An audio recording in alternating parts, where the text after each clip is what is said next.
Chapter 11 basically deals with areas of two-dimensional figures.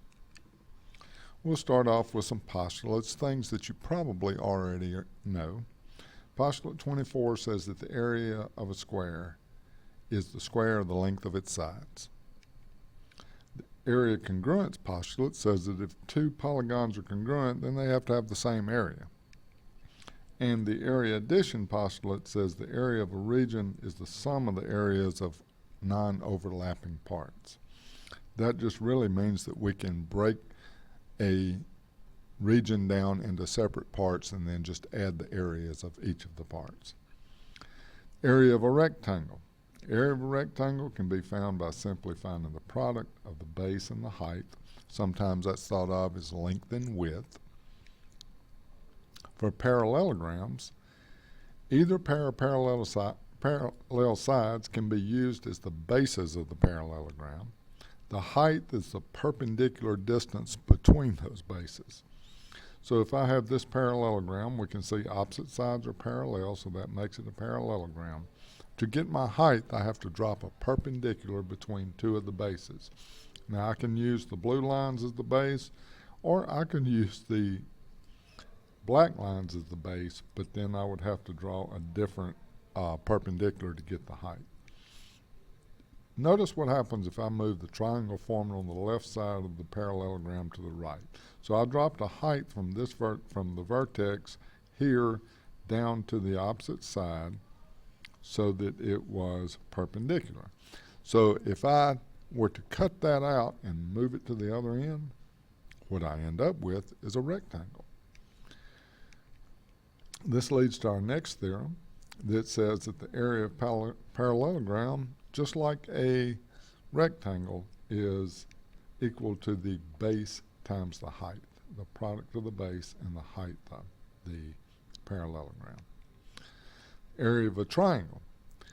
A triangle can be formed by simply taking a rectangle and cutting it in half, and the area of a triangle then would be half the base times the height.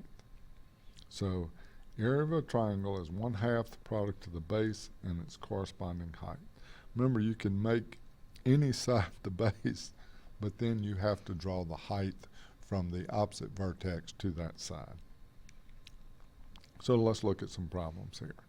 Find the area of parallelogram PQRS. We can do this two different ways depending on which base we choose to use which pair we choose to use as our basis. If we use PS as the base, then I have to look at the height as the point from R down to a line that PS extended out in a 90 degree, and you can see that is 8. So our base then would be found using a base of 6 and a height of 8.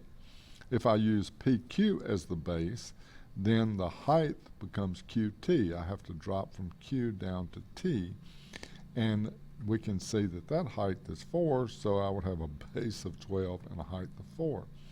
Either one of these you do, when you multiply base times height, you end up with 48 square units. Find the perimeter and area of a polygon. Here is my polygon. Remember that we find our perimeter simply by adding up the 3 sides.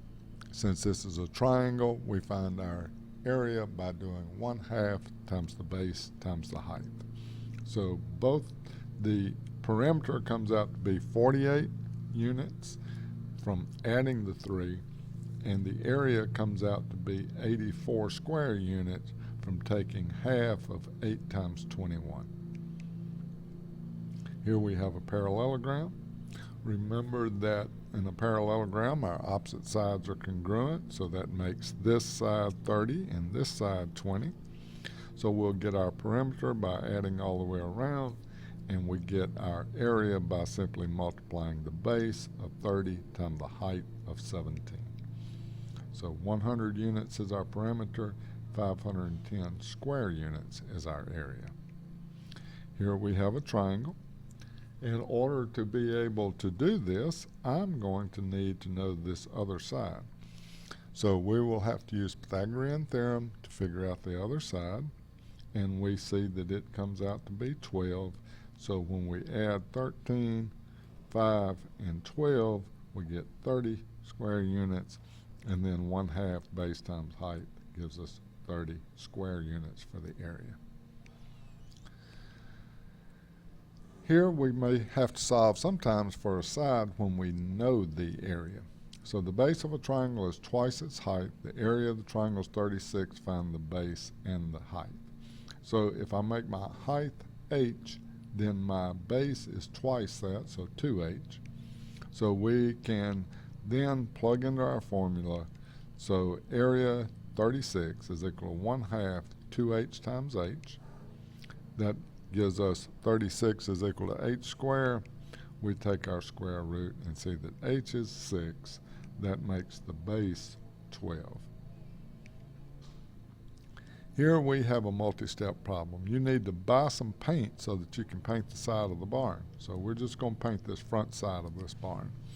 A gallon of paint covers 350 square feet. How many gallons do we need to buy? Well, to know that, we need to know the area, because that's what we do when we paint something, is we cover its area.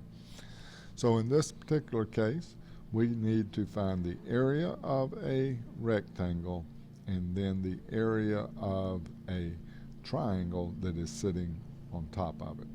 Notice that triangle is an isosceles right triangle. Find the length of x first so that we can get our triangle. The length of each leg of the triangle is what we're going to call x.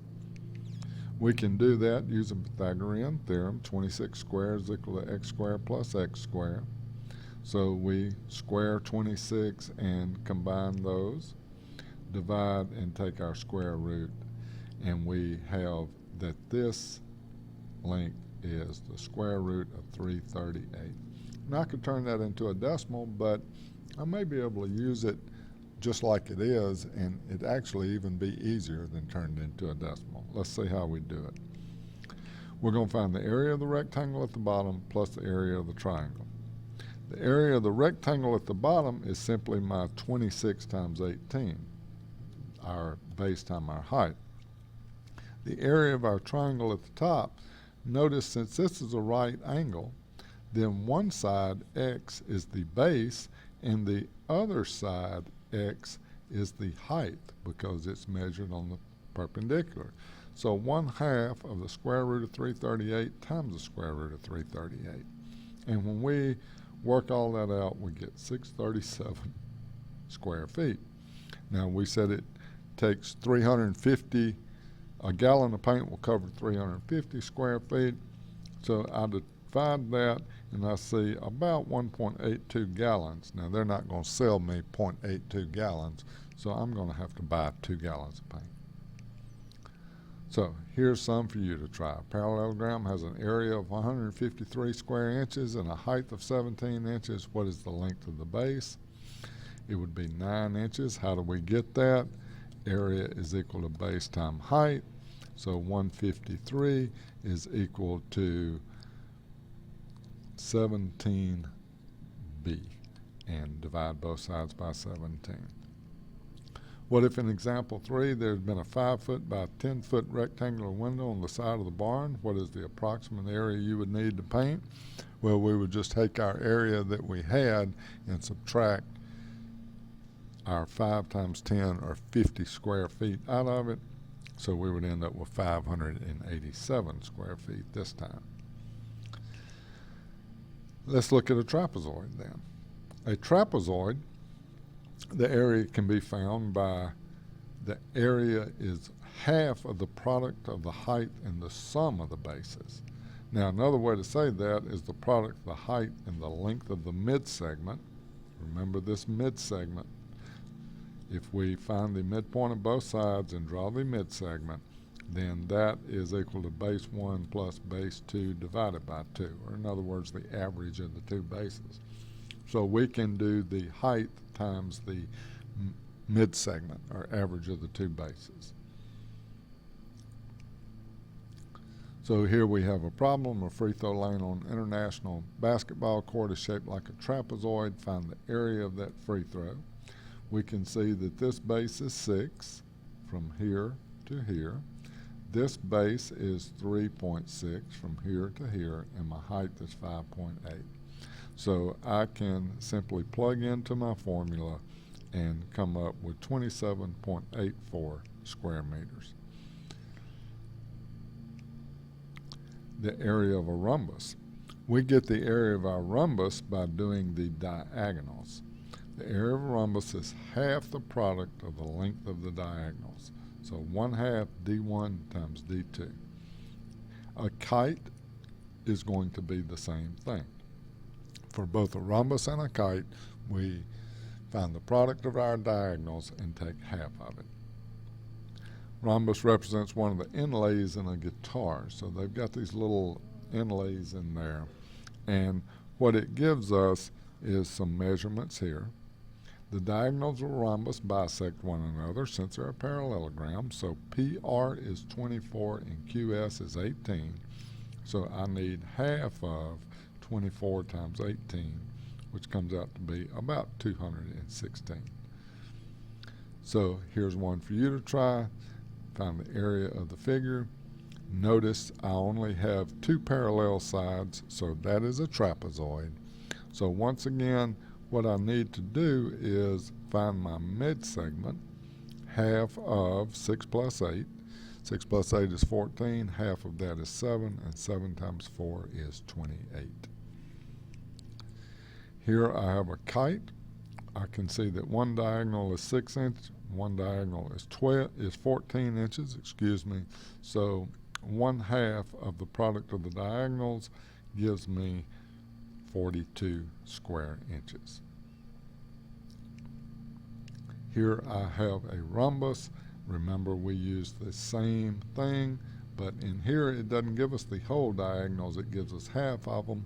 But since a rhombus is a parallelogram, we know the diagonals bisect one another. So what I've got is 1/2 of 60 times 80, which comes out to be 2,400 meters square. One diagonal of a kite is twice as long as the other. Find the area of the kite is 72.5. What are the lengths of the diagonals? So what I'm going to have to do is draw me a kite, set one of them up, one diagonal is x, the other is 2x. Use my formula. So my area 72.25 is equal to 1/2 of x times 2x.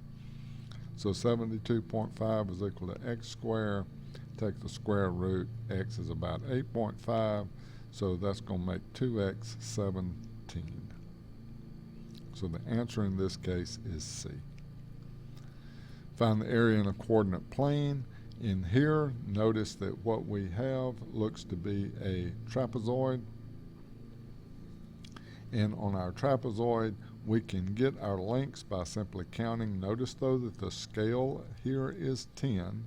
So when we count across for BC, we get 10, 20, 30, 40, or we can do it by 70 minus 30. And we can get our AD, our other base, is 70. Our height is 50. So we simply plug into our formula, and we find that the area of the part is 2750 square meters. Here's one for you to try. Area of a kite is 80 square feet. One diagonal is 4 times as long as the other. Find the diagonal lengths. Remember what we do, this didn't come out, it's the square root of 10. What we have here is, remember what our kite looks like. It says that one diagonal is 4 times the other, so we'll make this one x and this one from here down to here 4 times that, or 4x. So remember our formula. It's 1/2 d1 times d2. So 1/2 of 4x squared, which would be 2x squared, has to equal that 80. 40 is equal to x squared, and so now I can take the square root of 40. Find the area of a rhombus with vertices. I wrote over that. Let me get that out of the way.